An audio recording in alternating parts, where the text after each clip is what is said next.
Hi dear students, class 11 के periodic table chapter में classification of elements and their periodic properties में second lecture आज हम बात करेंगे।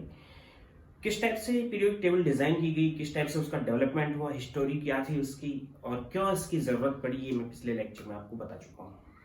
मेंडलीव की जो पीरियोडिक टेबल थी उसके बारे में मैंने आपको कंप्लीटली बताया। मेंडलीव की जो पीरियोडिक टेबल थी उसका पीरियोडिक क्लास था कि एटॉमिक मास का पीरियोडिक फंक्शन होता है किसी भी एलिमेंट की फिजिकल और केमिकल प्रॉपर्टीज। बट उसके बाद के जो एक्सपेरिमेंट थे, आइसोटोप्स की नॉलेज हुई, उसके बाद radio activity, discovery of nucleus, ये बाद में चला। जब बाद में चला तो फिर एक नया रूल दिया गया, नया लॉ दिया गया पीरियोडिक टेबल के लिए और नई पीरियोडिक टेबल डिजाइन की गई which is modern periodic table. उसी का हम आज डिस्कस करेंगे। एक्चुअली में मेंडलीव की जो पीरियोडिक टेबल थी उसमें कुछ कमियां थी। हाइड्रोजन की फिक्स पोजीशन नहीं दी गई थी।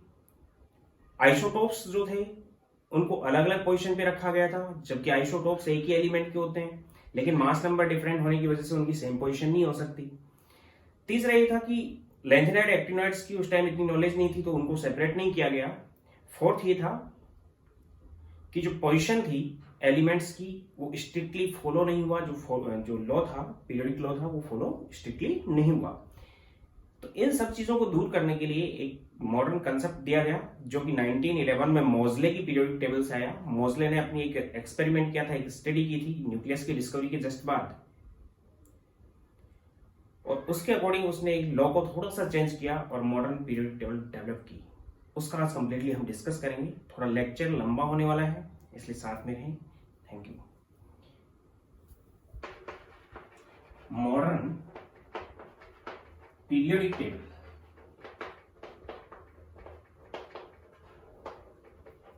And periodic law.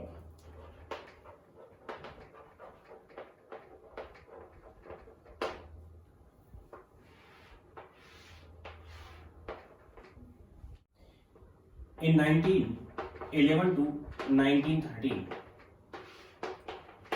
मोजले इसका एक एक्सपेरिमेंट था एक्सरे के ऊपर, एक्सरे स्पेक्ट्रम के ऊपर।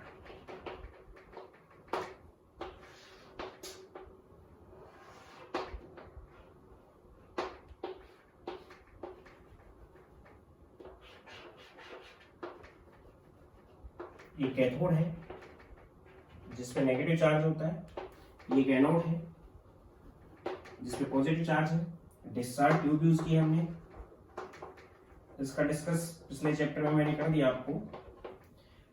डिस्चार्ज ट्यूब में वोल्टेज हायर होती है, ये आपको पता है, पहले ही बता रखा है मैंने कि हायर वोल्टेज पे पॉजिटिव नेगेटिव अप्लाई किया गया, अप्रोक्सीमेटली 10,000 वोल्ट। और इसका इंटरनल जो प्रेशर वो 10⁻² टू 10⁻⁴ एटमॉस्फेरिक प्रेशर था इंटरनल। तो यहाँ पे मैंने आपको बताया है कि 10,000 वोल्ट पे जब कैथोड और एनोड किसी मटेरियल के बने हुए होते हैं और एक हम डिस्चार्ज ट्यूब यूज करते हैं तो कैथोड से इलेक्ट्रॉन निकलते हैं या फिर कैथोड रेज निकलती हैं। जब अकॉर्डिंग टू मोजले जब इनके पाथ में एक एंटी कैथोड मटेरियल रख दिया जाता है,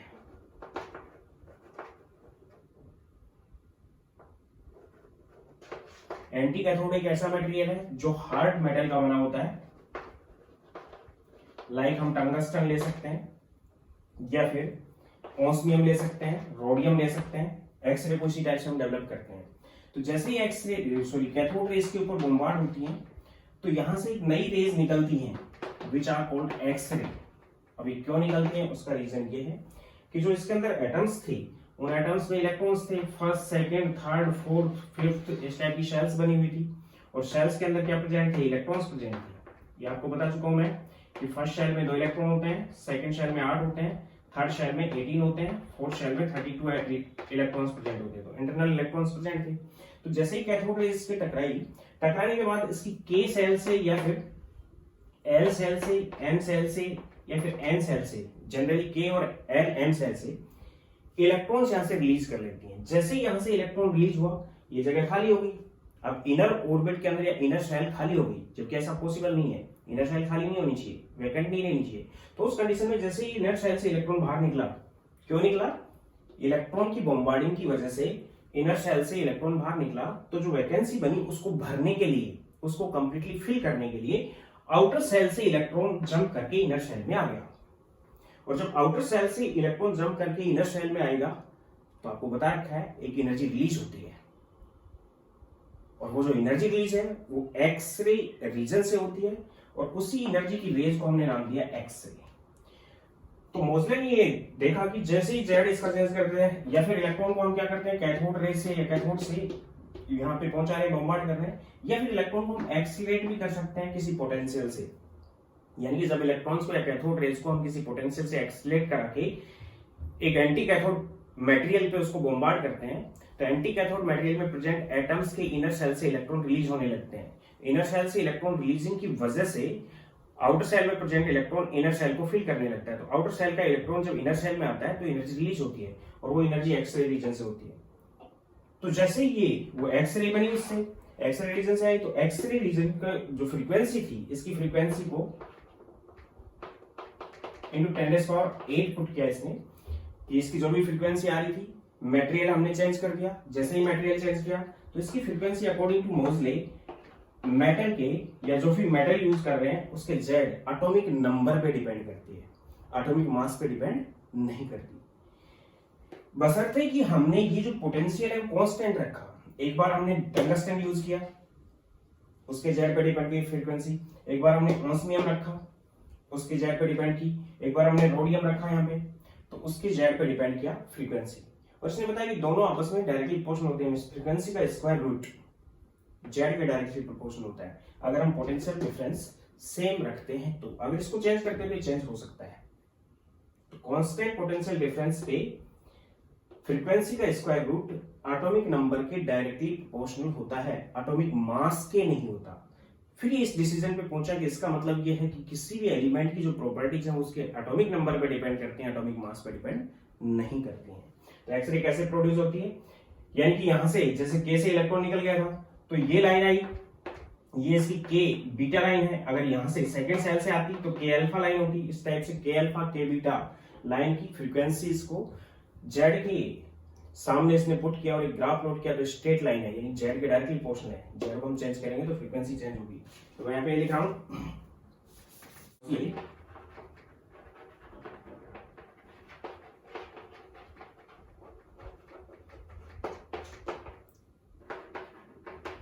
the square root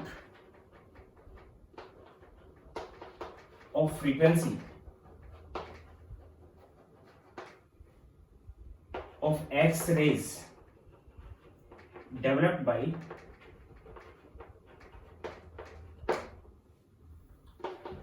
bombarding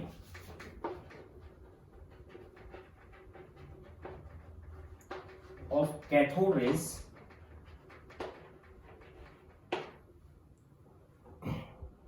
on anti-cathode particle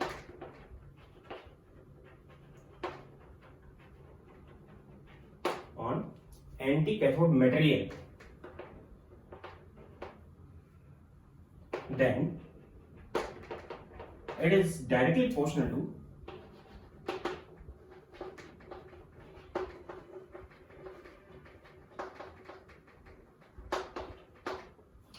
atomic number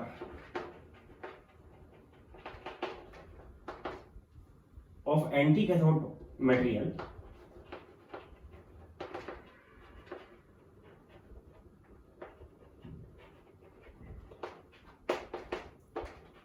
at constant potential difference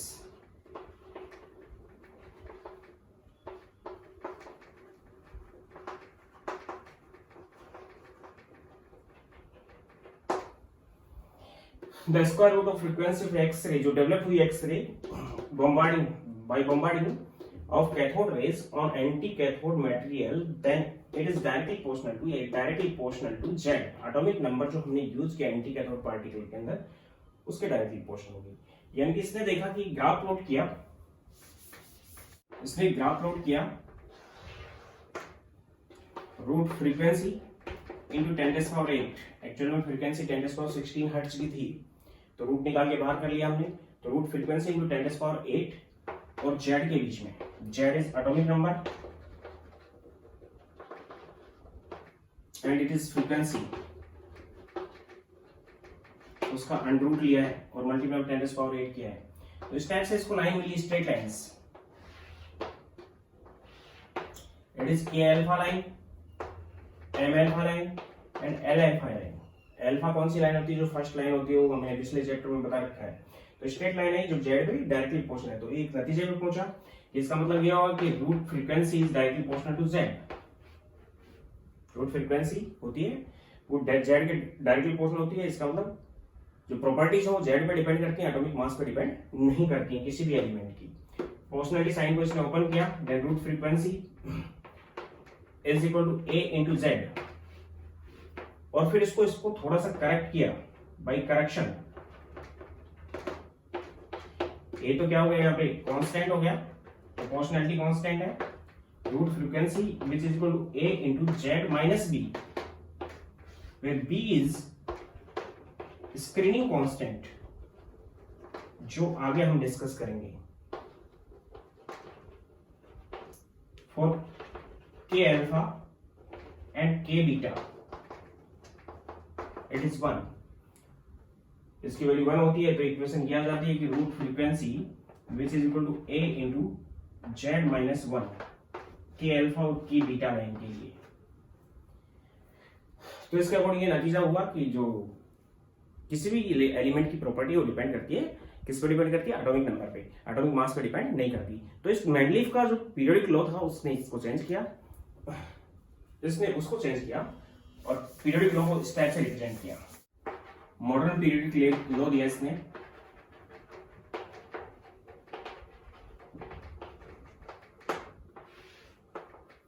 the physical and chemical properties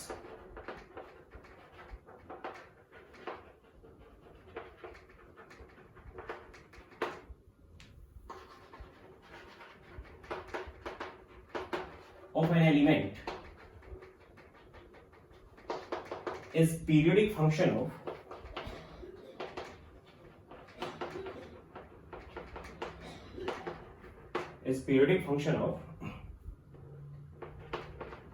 its atomic number, not atomic mass। atomic number use किया, जबकि Mendeleev के periodic table में यहाँ पे एटॉमिक मास था। तो आज हम बात कर रहे हैं मॉडर्न पीरियोडिक टेबल की। मॉडर्न पीरियोडिक टेबल को किस टाइप से डिजाइन किया गया, किस टाइप से बनाया गया, वो सब डिस्कस करेंगे।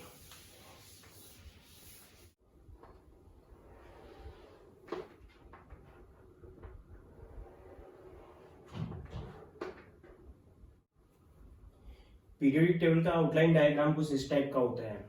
इसमें 7 पीरियड्स हैं लेफ्ट टू राइट, यानी कि जो हॉरिजॉन्टल लाइंस हैं विच आर पीरियड, और हॉरिजॉन्टल कॉलम्स या फिर रॉस बनी हुई है विच आर पीरियड, और जो अप टू डाउन चलने वाली जो वर्टिकल कॉलम्स हैं विच आर ग्रुप्स।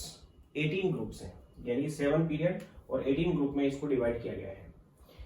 एलिमेंट्स यहां से स्टार्ट होते हैं, इस टाइप से चलते हैं, left to right, left to right and left to right. तो हम एलिमेंट यहाँ पे फिल कर रहे हैं। फर्स्ट इट हाइड्रोजन यहाँ पे होगा, second is helium He, lithium, beryllium, boron, carbon, nitrogen, oxygen, fluorine and neon. Sodium, magnesium, aluminium, silicon, phosphorus, sulfur, chlorine and argon, and potassium, calcium, scandium, titanium, vanadium, chromium, manganese, iron, cobalt, nickel, copper and zinc.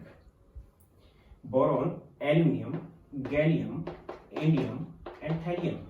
Carbon, silicon, germanium, tin and lead. Nitrogen, phosphorus, arsenic, antimony and bismuth. Oxygen, sulfur, selenium, tellurium and polonium. Fluorine, chlorine, bromine, iodine and acetylene. Helium, neon, argon, krypton, xenon and radon, Rn. Hydrogen, lithium, sodium, potassium, rubidium, cesium and francium. Beryllium, magnesium, calcium, strontium, barium and radium.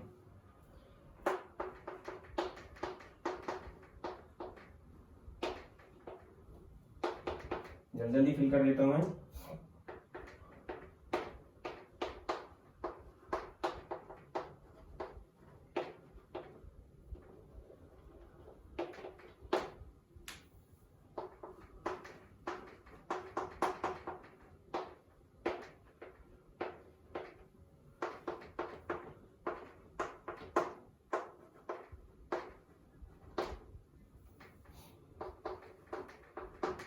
ध्यान देना, hydrogen helium, lithium beryllium boron carbon nitrogen oxygen fluorine neon, sodium magnesium aluminium silicon phosphorus sulphur chlorine and argon, potassium calcium scandium titanium beryllium chromium manganese iron cobalt nickel copper zinc, gallium germanium arsenic selenium bromine and krypton, rubidium strontium yttrium zirconium niobium molybdenum technetium ruthenium rhodium palladium argentum cadmium indium stannum tin antimony tellurium iodine and xenon, caesium barium lanthanum hafnium technetium tantalum tungsten rhenium osmium iridium platinum gold mercury thallium lead bismuth polonium astatine and radon and francium radium and actinium. यहां तक मैंने fill किया है।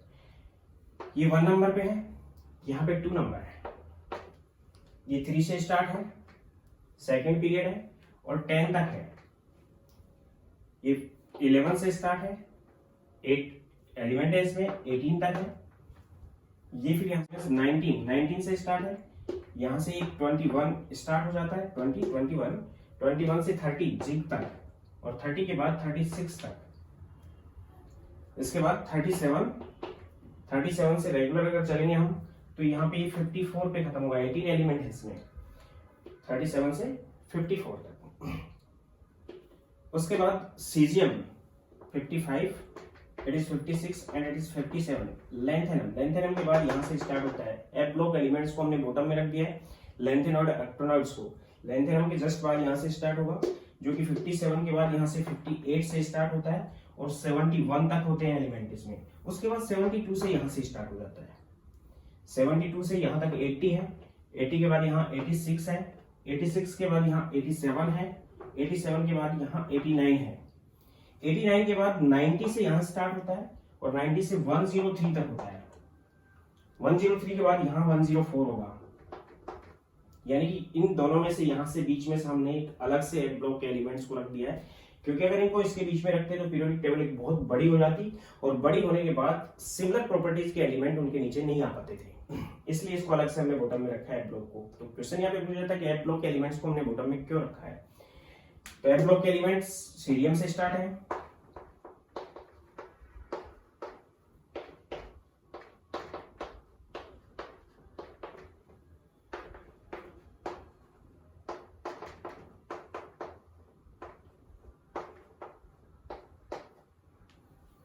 (58) से 71 तक cerium, praseodymium, neodymium, promethium, samarium, europium, gadolinium, terbium, dysprosium, holmium, erbium, thulium, ytterbium and lutetium. इसके बाद 90 से स्टार्ट होता है थोरियम से,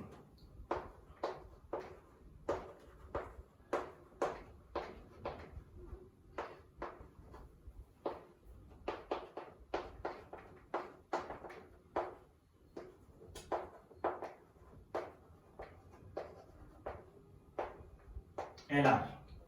थोरियम से लॉरेंशियम तक, thorium, protactinium, uranium, neptunium, plutonium, americium, curium, berkelium, californium, einsteinium, fermium, mendelevium, nobelium and lawrencium. ये element है 103, 104 से यहाँ पे स्टार्ट हो जाता है, विच इज रदरफोर्डियम और क्रूस्टोनियम भी इसको बोलते हैं, 100 के बाद आने वाले एलिमेंट को एक से ज्यादा नाम से हम नोट कर सकते हैं। एंड हैफनियम 105, या फिर इनका आईपीसी नोमेनक्लेचर सिस्टम है, उसी के अकॉर्डिंग लिख रहा हूं मैं, UNH, UNS, UNO, UNE and UUN। 110 तक के एलिमेंट लिए अननील हेक्सियम, जो आगे नाम बता दूंगा मैं किस टाइप से लिखा है, अननील सेप्टियम, अननील ऑक्टियम, अननील अनियम, अननील अननीलियम। 110 तक के एलिमेंट मैंने इसमें फिल किए हैं। अब इसकी क्या क्या खास प्रॉपर्टीज हैं वो मैं आपको बता देता हूं। ये जो दो ग्रुप हैं मोजले की पीरियोडिक टेबल में, this group is first A and it is second A and it is third A, fourth A, fifth A, sixth A, seventh A and zero group. Mendeleev की पीरियोडिक टेबल में भी ऐसा ही था कि 7 ऐसे group थे जिनको हमने दो पार्ट में डिवाइड किया था, ए एंड बी। तो उन 7 में से ए तो मैंने ए लिख दिए, 7 तक ए, और एक जीरो ग्रुप था वो अलग से रखा था। 8th ग्रुप था उसको 3 पार्ट में डिवाइड कर रखा था, बाकी के 7 को हमने बी में भी डिवाइड कर रखा था। तो फर्स्ट ए से जीरो ग्रुप तक यहां तक है। यहां से स्टार्ट होता है सेकेंड ए कॉपर फैमिली से, it is second B, third B, fourth B, fifth B, sixth B, seventh B, और इन 3 ग्रुप को एक साथ हम नाम देते हैं 8th बी। यानी कि फर्स्ट ए के साथ ही सेकेंड ए रखा गया था मेंडलीव पीरियोडिक टेबल में। आपने देखा होगा, मैंने कल बनाई थी, अब पिछले भी उसके अंदर बनाई थी लेक्चर के अंदर, कॉपर, सिल्वर और गोल्ड इनको फर्स्ट के साथ रखा गया। इसका ड्रॉबैक भी था कि इनकी सिमिलरिटीज, ये इनर्ट मेटल्स हैं, इनकी सिमिलरिटीज इनके साथ ये बहुत ज्यादा एक्टिव मेटल्स हैं, तो ये ड्रॉबैक था, फिर भी इनके साथ रखा। उसी टाइप से सेकंड ए के मेंबर्स को सेकंड बी के साथ रखा था उसने, थर्ड ए के मेंबर्स को थर्ड बी के साथ, फोर्थ ए के मेंबर्स को फोर्थ बी के साथ, इस टाइप से रखा था। 8वां ग्रुप उसने अलग बनाया था, 7 को एक एक साथ रखा था, और ये एक जीरो ग्रुप था जिसमें इनर्ट गैसेस हैं। ये तो है जनरल वे, यानी कि मोजले पीरियोडिक टेबल में इस टाइप से था। जो मॉडर्न पीरियोडिक टेबल है उसमें ये फर्स्ट ग्रुप है, ये सेकंड है, ये थर्ड है, ये फोर्थ है, ये फिफ्थ है, ये sixth, seventh, 8th, 9th, 10th, 11, 12, 13, 14, 15, 16, 17 and 18 groups हैं। जो मॉडर्न पीरियोडिक टेबल है उसमें यहां पे एक स्टेयर आती है,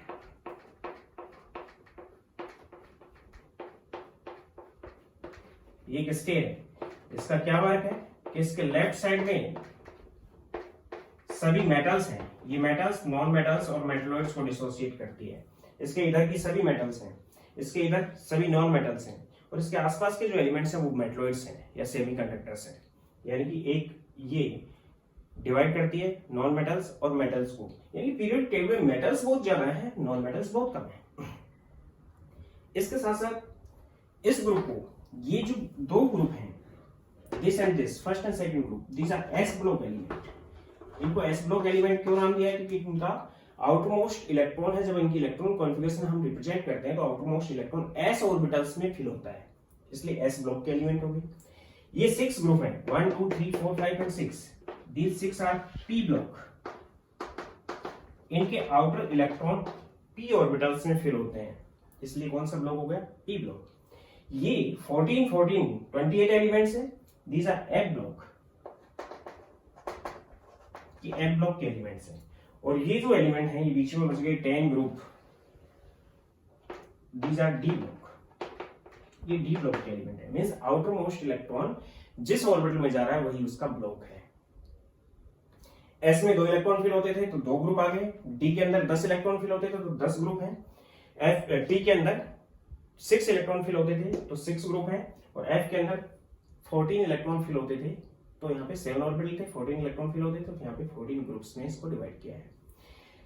इसके अंदर पीरियोडिक टेबल में अगर हम देखें तो हाइड्रोजन,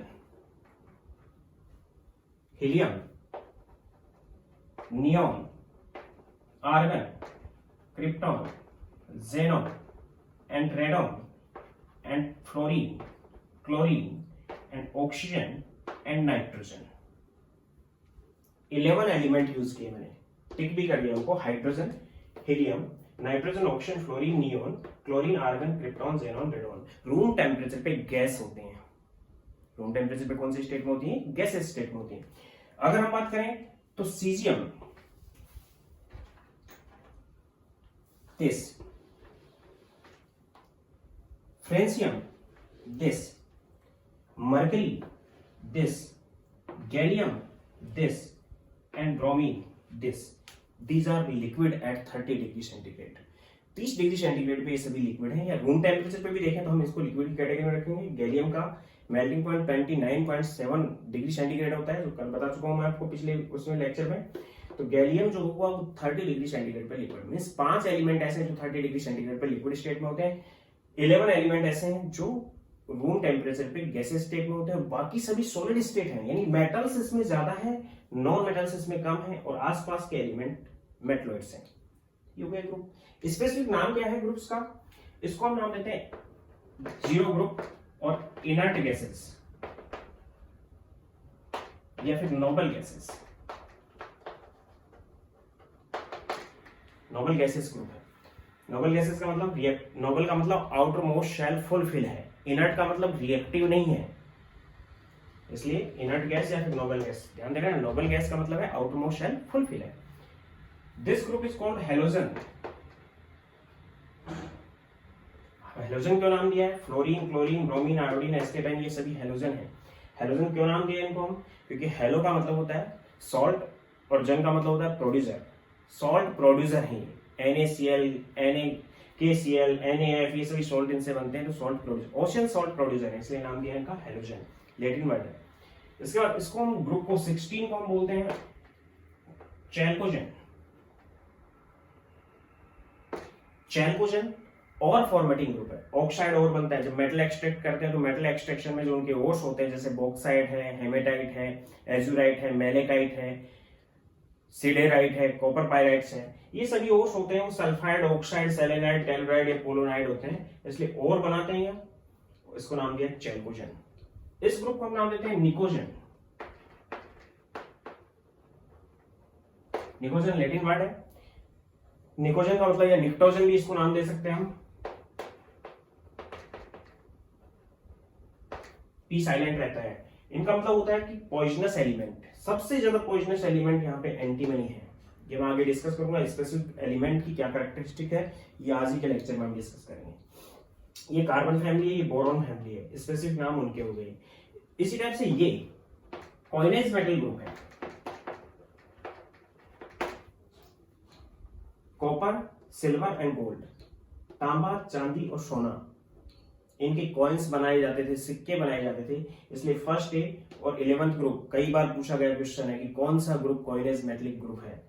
11th और first A group, sorry 11th और second A group is coinage metallic group. कौन कौन से एलिमेंट आते हैं? Copper, silver and gold. First group is called एल्की metal. Hydrogen एक एल्की, हाइड्रोजन की कोई फिक्स पोजीशन नहीं है। हीलियम एक पी ब्लॉक का एलिमेंट नहीं है, हीलियम एस ब्लॉक का है, लेकिन इनर्ट गैस होने के साथ साथ वजह से इसको यहाँ पे पुट किया गया है। Helium is inert gas, inert gas होने की वजह से इसको हम यहाँ पे पुट कर रहे हैं, otherwise it is S block element. तो हाइड्रोजन और हीलियम दोनों ही एस ब्लॉक के एलिमेंट है, लेकिन वो मेटल्स नहीं है, बाकी के सभी मेटलिक कैरेक्टर रखते हैं। Then these are called एल्की metals. Group first के एलिमेंट जो मेटल्स हैं, lithium, sodium, potassium, rubidium, caesium, francium, these are एल्की metals. एल्की metals means way metals जो वाटर के साथ रिएक्ट करके बेस बनाती हैं, बेस, एसिड और बेस जानते होगा, बेस बनाती हैं, उनको हमने नाम दिया एल्की metals. Means these react with water and convert into base.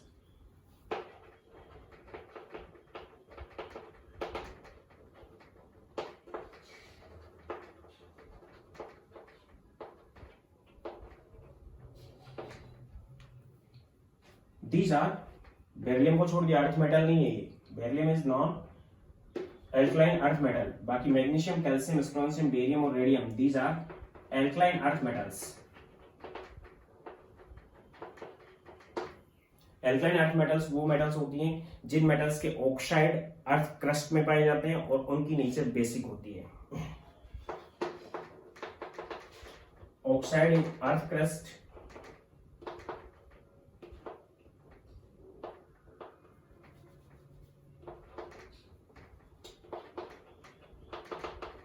And basic. जो बेरिलियम का ऑक्साइड होता है वो एम्फोटेरिक होता है, एसिडिक और बेसिक दोनों कैरेक्टर एक्सप्रेस करता है, इसलिए इसको एल्कलाइन अर्थ मेटल नाम नहीं दिया जाता, इनको नाम दे रहे हैं alkaline earth metals, which is second ए और सेकंड ग्रुप एलिमेंट्स। इस 10th ग्रुप को छोड़ के बाकी 3 से 11 तक, थर्ड ग्रुप से 11 ग्रुप तक, इस 12th ग्रुप को छोड़ के जिंक, कैडमियम और मर्करी डी ब्लॉक के एलिमेंट है। ये सभी डी ब्लॉक हैं, लेकिन 3 एलिमेंट डी ब्लॉक के छोड़ के बाकी सभी को हम नाम देते हैं ट्रांजिशन एलिमेंट।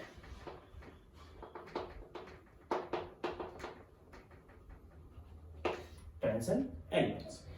57 के बाद 58 से यहाँ पे स्टार्ट होता है, लेंथेनम के बाद आता है, इसलिए इनको नाम दे रहे हैं हम लेंथेनोइड। और एक्टिनियम के बाद आते हैं, इसलिए इनको नाम दे रहे हैं हम एक्टिनोइड। एक्टिनोइड्स 92 103 होते हैं, लेंथेनोइड्स 58 to 71 होते हैं। ये सभी एलिमेंट्स की कैरेक्टरिस्टिक हो गई। लेंथेनोइड नाम इसलिए दिया है कि लेंथेनम के बाद आ रहे हैं, ये बेसिक रीजन नहीं है। इनके जो ओर्स पाए जाते हैं, सभी मेटल्स हैं, इनके जो ओर्स पाए जाते हैं उनके साथ लेंथेनम भी पाया जाता है, इसलिए इनको नाम दिया गया है लेंथेनोइड। इनके जो ओर्स पाए जाएंगे उनके साथ एक्टिनियम पाए जाने की वजह से इनको नाम दिया हमने एक्टिनोइड्स। अब ये ट्रांजिशन एलिमेंट 3 और 4 ये सब ग्रुप है। थर्ड ग्रुप जो एफ ब्लॉक एलिमेंट है वो थर्ड ग्रुप है, केवल एक ही ग्रुप में आ रहे हैं, इसी ग्रुप में। क्यों? क्योंकि ऐसे लिए हमने सारे, यानी 28 एलिमेंट ये हो गए और बाकी ये हो गए, ये सभी थर्ड ग्रुप में है। और थर्ड ग्रुप में होने की वजह से सबसे बड़ा ग्रुप हम थर्ड ग्रुप यूज कर रहे हैं, क्योंकि लेंथेनोइड और एक्टिनोइड को भी इसमें शामिल कर लिया। सभी एफ ब्लॉक एलिमेंट्स का एक ही ग्रुप है, विच इज थर्ड। ये सभी ट्रांजिशन एलिमेंट और ट्रांजिशन एलिमेंट के बीच में आए, इसलिए एफ ब्लॉक एलिमेंट को हम नाम देते हैं इनर ट्रांजिशन एलिमेंट्स। लेंथेनोइड और एक्टिनोइड्स को हम नाम दे रहे हैं, यहाँ पे लिख रहा हूं मैं, combinedly called inner transition element. Inner transition इनको नाम देंगे। यूरेनियम के बाद, यानी कि अर्थ में अगर देखें हम या नेचर में अगर देखें, तो सभी एलिमेंट पाए जाते हैं, उनके आइसोटोप्स भी पाए जा सकते हैं, एलोट्रोप्स भी पाए जा सकते हैं, केवल अप टू यूरेनियम 92। इसके बाद का कोई भी एलिमेंट नेचर में नहीं पाया जा रहा। अब नेचर में नहीं पाया जा रहा तो इनके बाद की सभी एलिमेंट सिंथेटिक है, लैब में सिंथेसिस किए जाते हैं, which are called transuranic elements. Transuranic का मतलब 92 यूरेनियम के बाद के एलिमेंट, यहां से 103 नहीं, इसके बाद के एलिमेंट भी। और जनरली जो इनका नाम दिया गया है वो किसके नाम पे दिया गया है? या तो जिसने डिस्कवरी की उसके नाम पे, या फिर जिस जगह पे इनकी डिस्कवरी हुई उनके नाम पे। जैसे नेपच्यूनियम है, प्लूटोनियम है, अमेरिशियम है, क्यूरियम है, बर्केलिजियम है, कैलिफोर्नियम है, आइंस्टीनियम है, फर्मियम है, मेंडेलिजियम है, नोबियम है, लोरेंसियम है, रदरफोर्डियम है, इसी को हम क्रिस्टोनियम भी नाम देते हैं, केयू से भी नोट कर सकते हैं। तो ये जगह और किसी साइंटिस्ट के नाम के बेस पे है। ये थी जनरल कैरेक्टरिस्टिक। अब हम एवरी एलिमेंट्स की क्या क्या स्पेसिफिक प्रॉपर्टीज हैं वो हम बात करेंगे, यहाँ पे डिस्कस करेंगे। तो इसको मैं मिटा रहा हूं यहाँ पे एक चीज और बताता हूं मैं कि फर्स्ट ग्रुप के अंदर, ये फर्स्ट पीरियड के अंदर केवल 2 एलिमेंट है, सेकेंड पीरियड में 8 एलिमेंट है, थर्ड पीरियड में भी 8 एलिमेंट है, फोर्थ और फिफ्थ में 18 एलिमेंट है, सिक्स्थ के अंदर 32 है। 32 कैसे हो गए? 18 ये हो गए और 14 ये हो गए, यहां से स्टार्ट हो ना, 14 एलिमेंट यहाँ पे हो गए तो 32 हो गए। जो सेवंथ है वो इनकम्प्लीट है, सेवंथ पीरियड इनकम्प्लीट है क्योंकि आगे मैंने रिप्रेजेंट नहीं किया। फर्स्ट ग्रुप में 2 एलिमेंट होने की वजह से इसको नाम दे रहे वेरी शॉर्ट। इनमें 8 होने की वजह से इनको नाम दे रहे हम short period, very short period, short period. 18 होने की वजह से इनको नाम दे रहे हम लॉन्ग पीरियड, लॉन्ग पीरियड।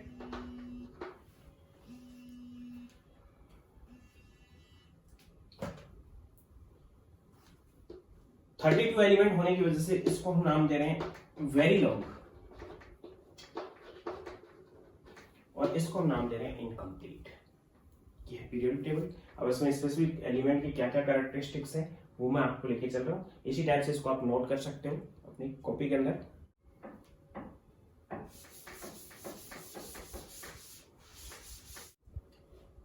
अब मैं डिस्कस कर रहा हूँ स्पेसिफिक प्रॉपर्टीज ऑफ एलिमेंट। कुछ एलिमेंट्स की कुछ स्पेसिफिक प्रॉपर्टीज है, उनके बारे में डिस्कस कर रहा हूँ।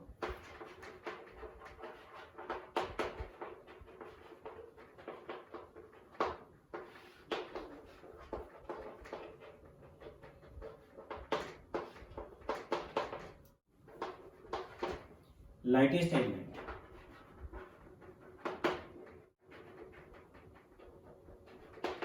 which is hydrogen. Hardest element,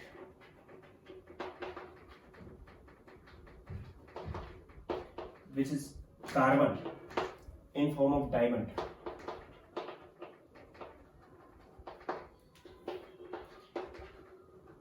hardest metal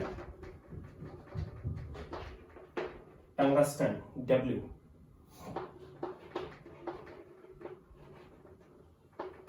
higher catenation period table में सबसे ज्यादा क्या है, सबसे कम क्या है, उस चीज का मैं डिस्कस कर रहा हूं। सबसे ज्यादा catenation, catenation is self linking property, carbon. Higher poisonous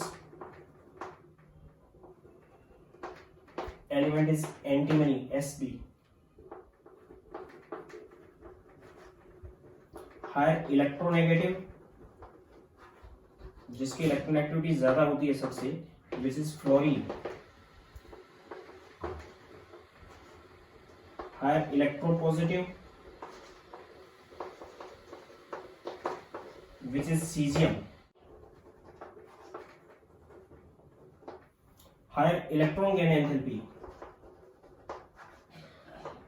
या इलेक्ट्रॉन एफिनिटी क्लोरीन की होती है। Ninth,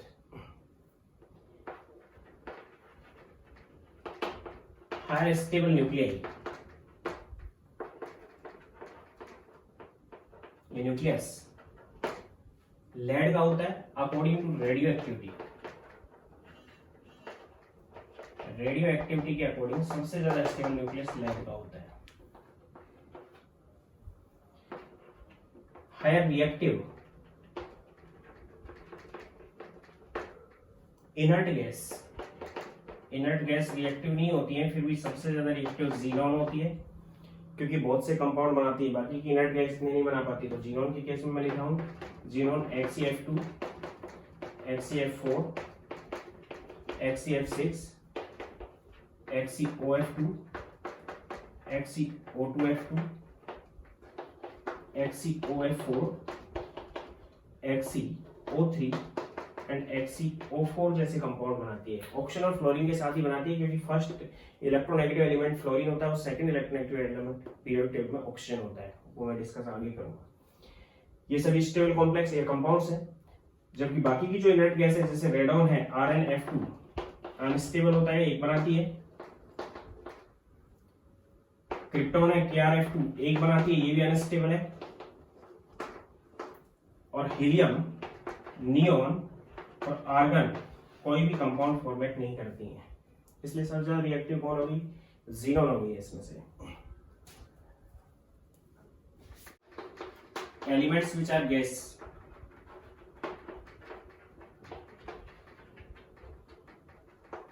eight room temperature,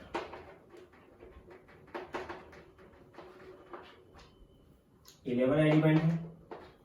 hydrogen, helium, neon, argon, krypton, xenon, radon, nitrogen, oxygen, fluorine and chlorine. 11 elements हैं। 1 2 3 4 5 6 7 8 9 10 11 elements which liquid at 30 degree centigrade. 5 element है, caesium, francium, mercury, gallium and bromine, जिसमें से ये metals हैं और ये non metal है।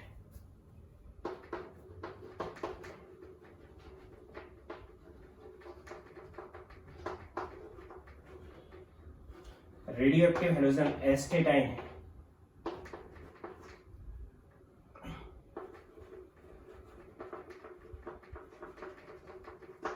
Radioactive lanthanoid, केवल लेंथेनॉइड के 14 एलिमेंट बताएं, जिनमें से एक ही एलिमेंट है प्रोमीथियम, वो रेडियो एक्टिव है।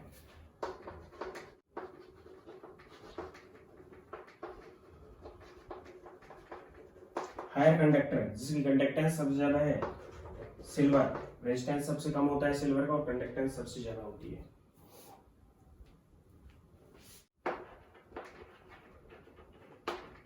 हाईली रिएक्टिव हेलोजन फ्लोरीन होती है, सबसे ज्यादा रिएक्टिव हेलोजन है।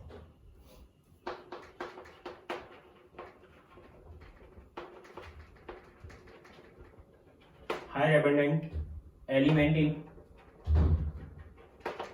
Solar system.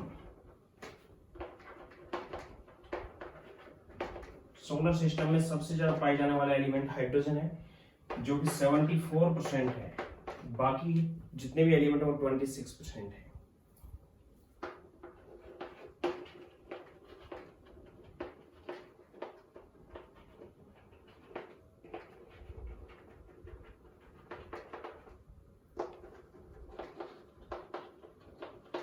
Higher abundant element in earth crust, which is oxygen. Oxygen is 46.6%.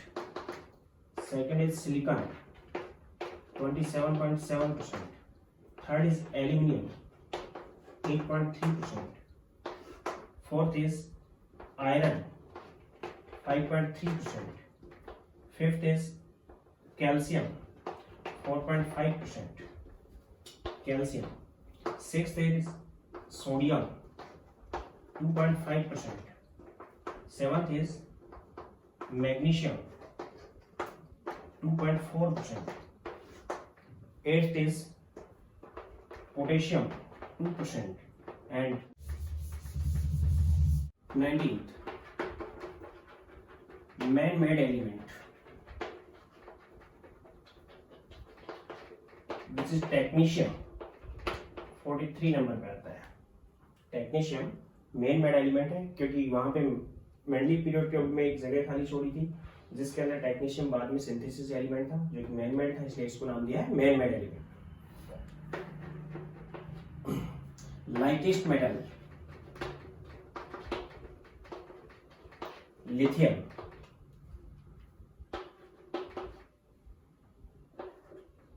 The letter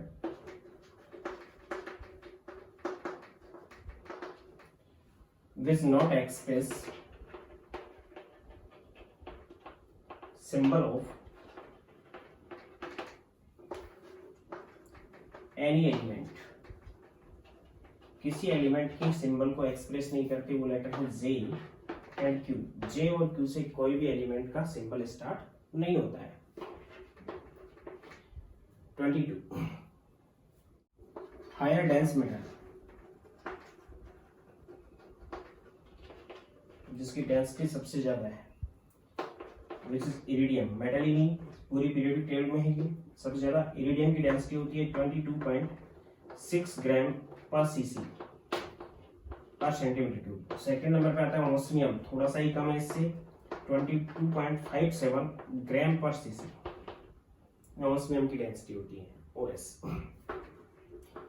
24 coinage metal, बता रखा है जिनके कॉइन बनाए जाते हैं, copper, silver and gold. 25 magnetic metals,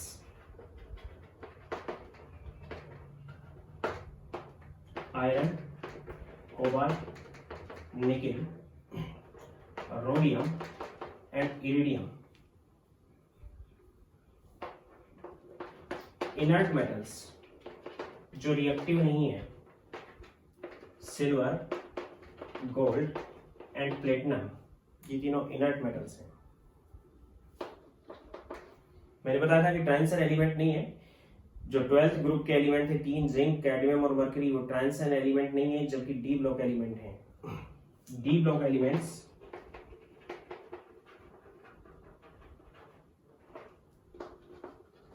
this not transition element.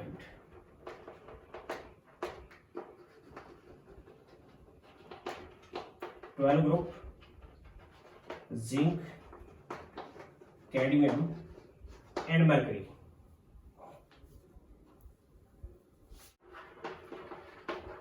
Ionization potential,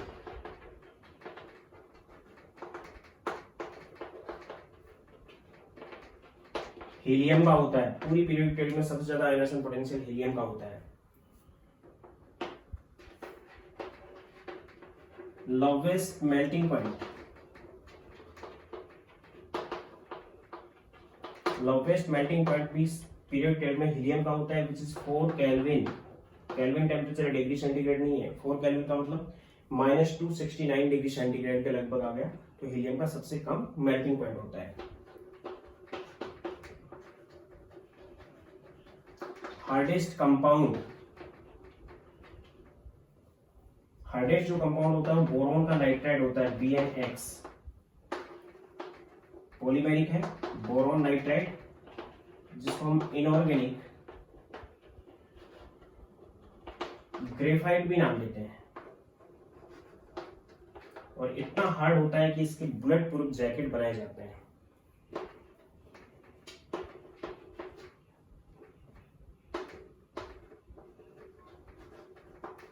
large number of allotropes, सबसे ज्यादा जो एलोट्रोप्स होते हैं वो टीम के होते हैं। 50 नंबर पे आता है, 10 एलोट्रोप्स हैं इसके। एलोट्रोप्स जिस टाइप से कार्बन के 3 एलोट्रोप्स हैं, डायमंड, ग्रेफाइट एंड फुलविन, उसी टाइप से 10 के 10 एलोट्रोप्स होते हैं। सबसे ज्यादा एलोट्रोप्स 10 के होते हैं। Semiconductors, silicon and germanium.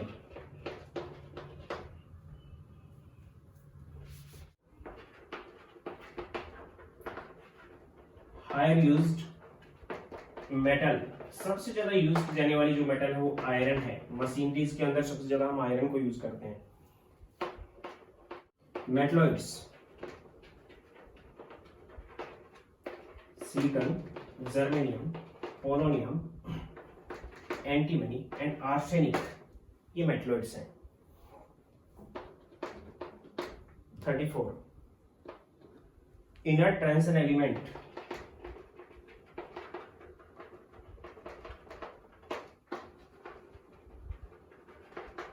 F block elements होते हैं। जितने भी एफ ब्लॉक के एलिमेंट्स हैं उनको हम नाम दे रहे हैं inner transition elements. Metal which used in photoelectric cell,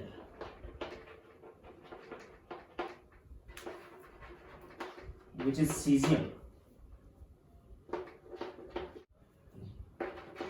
alkali metals,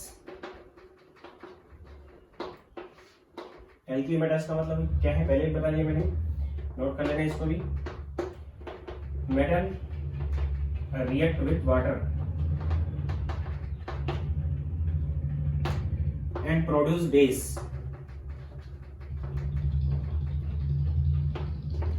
lithium, sodium, potassium, rubidium and cesium and francium। francium radioactive है, उसको हम यहाँ पे यूज नहीं कर रहे हैं। 37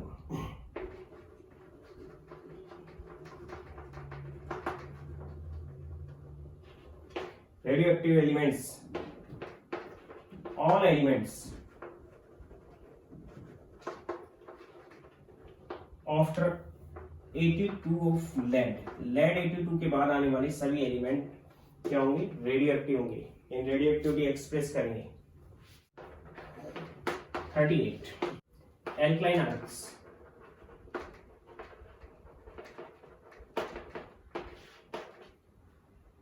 सेकेंड ग्रुप एलिमेंट्स,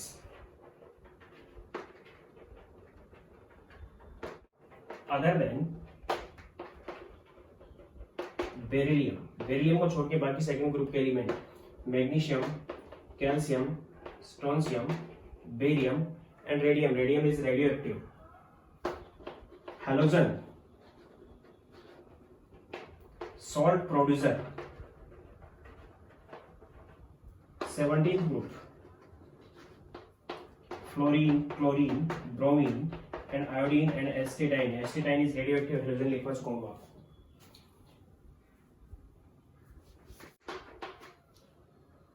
चैल्कोजेन और formatting group.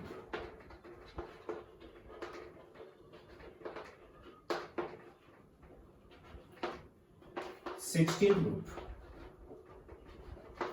Oxygen, sulphur, selenium, tellurium and polonium. Pnicogen या फिर pnictogen, poisonous element 15th group, 15th group में nitrogen, phosphorus, arsenic, antimony and bismuth. Lanthanoid 4H series element, 58 cerium 2, 71 lutetium. Actinoid 5H series, 90 thorium 2, 103 lawrencium तक के element.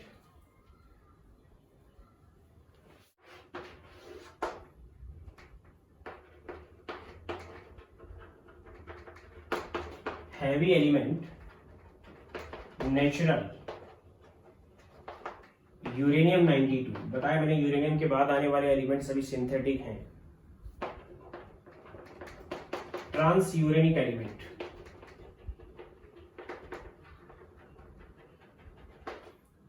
इनको हम rare earth element भी बोलते हैं।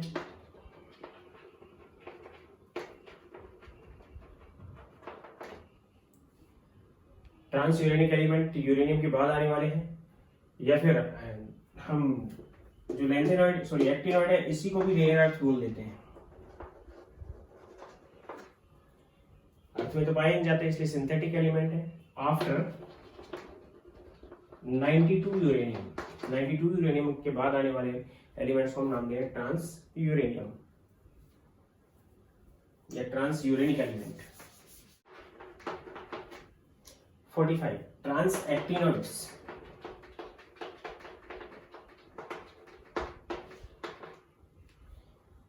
लॉरेंसियम Lr और Lw से डिनोट करते हैं। 103 के बाद आने वाले means after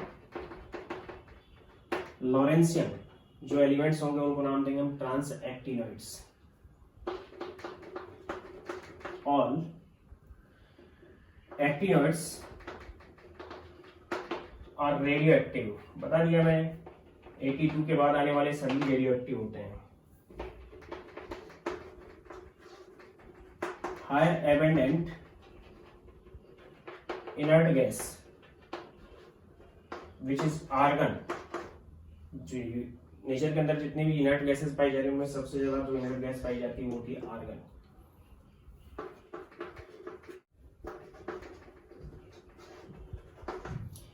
strongest reducing agent periodic table में lithium, strongest oxidizing agent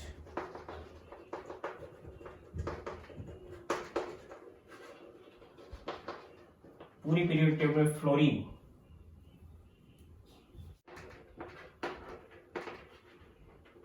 higher oxidation state, सबसे ज्यादा ऑक्सीडेशन स्टेट जो होती है वो +8 तक हो सकती है और वो दो कंपाउंड में होती है। एक ऑस्मियम की OSO4 में होती है, यहाँ पे ऑस्मियम है तो +8 में है। इसी टाइप से रोडियम की RHO4 में होती है, यहाँ पे भी +8 में। इसी टाइप से जीनोन की भी हो सकती है XeO4 में, जीनोन भी यहाँ पे +8 में है। मीन्स हायर ऑक्सीडेशन स्टेट किसी भी एलिमेंट की जो मैक्सिमम ऑक्सीडेशन स्टेट होती है वो +8 हो सकती है और वो इनके साथ होती है। कोई भी एलिमेंट अपनी हायर ऑक्सीडेशन स्टेट ऑक्सीजन के साथ ही एक्सप्रेस करता है, उसका बेसिक रीजन वो आगे बताएंगे।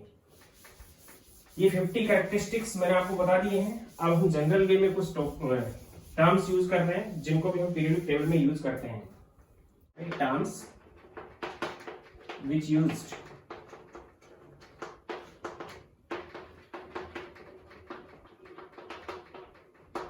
ट्रांसर element,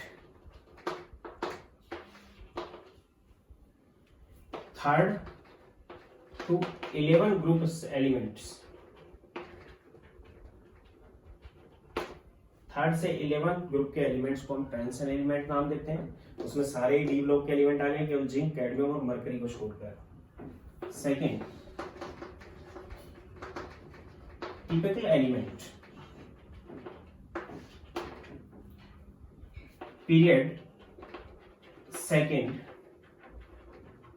and third elements, second और थर्ड एलिमेंट पीरियड के एलिमेंट्स जो होते हैं 8 और 8 16 एलिमेंट्स हो जाएंगे। इनर्ट गैसेस को वहां पे हम छोड़ देंगे, उनको हम क्या नाम दे रहे हैं, टिपिकल एलिमेंट नाम दे रहे हैं। इनर्ट गैसों को भी यूज करेंगे वहां पे, lithium, beryllium, boron, carbon, nitrogen, oxygen, fluorine and neon, sodium, magnesium, aluminium, silicon, phosphorus, sulphur, chlorine and argon. ये कौन सा पीरियड है, सेकेंड पीरियड है, और ये थर्ड पीरियड है। सेकेंड पीरियड और थर्ड पीरियड के ग्रुप्स के एलिमेंट्स को हम सभी को नाम देते हैं टिपिकल एलिमेंट्स। टिपिकल एलिमेंट्स इसलिए नाम दे रहे हैं क्योंकि अपने ग्रुप की बाकी एलिमेंट्स की जो प्रॉपर्टीज हैं उनसे सिमिलरिटीज एक्सप्रेस करते हैं, या फिर उनको एक्सप्रेस करते हैं कि किस टाइप से उनको हम एक्सप्रेस करें, या इनकी जो प्रॉपर्टीज होती हैं इनके ग्रुप्स की बाकी एलिमेंट्स की प्रॉपर्टीज से मेल खाती हैं, इसलिए इनको नाम दिया हमने typical elements. Third is representative elements.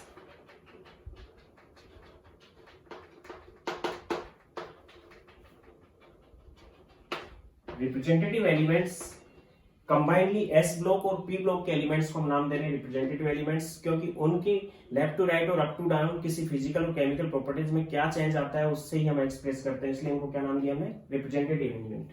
Combinedly S block जो शुरुआत में है and P block elements. Period table मैंने आपको बताया 2 ग्रुप शुरुआत में एस ब्लॉक के होते हैं, बीच में 10 ग्रुप डी के होते हैं और लास्ट के 6 ग्रुप किसके होते हैं, पी के होते हैं। नीचे बॉटम के अंदर 14 ग्रुप्स जो आते हैं वो एफ ब्लॉक के होते हैं। तो यहाँ पे हम पी ब्लॉक और एस ब्लॉक को कंबाइनली रिप्रेजेंटेटिव एलिमेंट नाम दे रहे हैं। Blocks P block elements are representative elements. क्यों?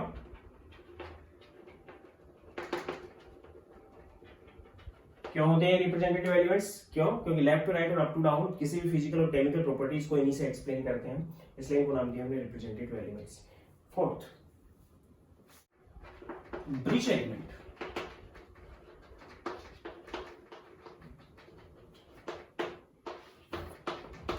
ब्रिज एलिमेंट थर्ड पीरियड के एलिमेंट को बोलते हैं, केवल elements of third period are called bridge element. क्योंकि हमने जो पीरियोडिक टेबल दोनों ही स्टडी किए, मेंडलीफ की भी की है, तो मेंडलीफ की पीरियोडिक टेबल में फर्स्ट, सेकंड और थर्ड ग्रुप के जस्ट बाद पार्ट ए और पार्ट बी के दोनों मतलब सेपरेट, अभी तक ए ही चलता था, फर्स्ट ए, फिर उसके बाद फर्स्ट बी भी स्टार्ट हो जाता था, यानी ए और बी दोनों पार्ट में डिवाइड करते हैं इसके बाद के नीचे वाले एलिमेंट्स को। तो elements of third period are bridge element,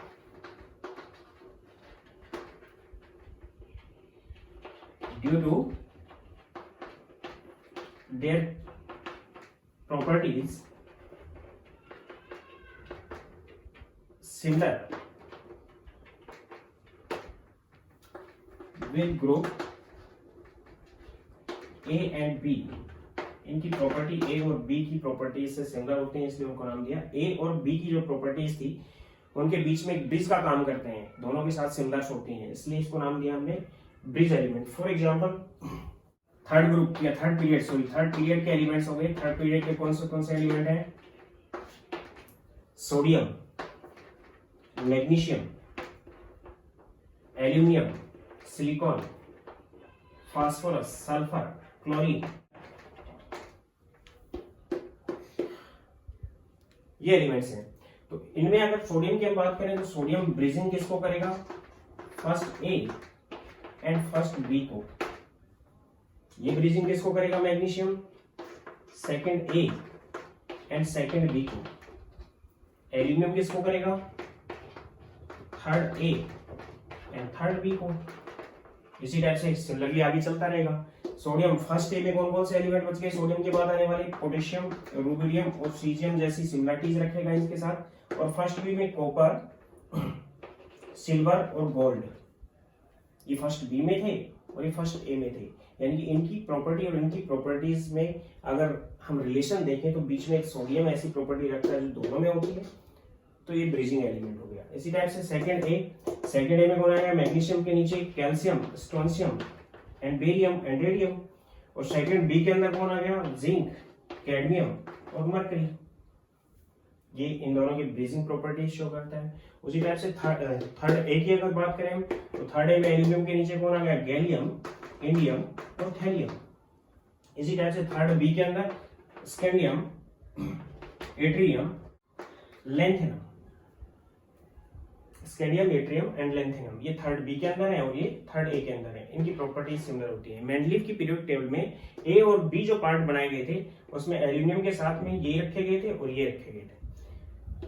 B, ए और बी जो सेकंड के लिए बनाए गए थे उसमें मैग्नीशियम के साथ में ये रखे गए थे और सेकंड बी में ये रखे गए थे उसी ग्रुप के अंदर। उसी टाइप से ब्रिजिंग एलिमेंट्स हो गए।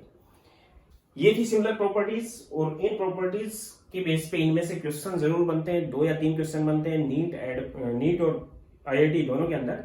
और आप इनको तैयार करना, सब चीजें तैयार हो जाएंगी, रेगुलर इस चैप्टर को आगे चलाएंगे। अब इनकी प्रॉपर्टीज की बात करेंगे कि हम पीरियोडिक टेबल में एस ब्लॉक में क्या क्या प्रॉपर्टीज हैं, पी के क्या हैं, डी की क्या हैं, एफ की क्या हैं, और फिर जनरल फिजिकल प्रॉपर्टीज की हम बात करेंगे। आज के लिए इतना ही। समझ आ गया होगा, नोट कर लेना। Thank you.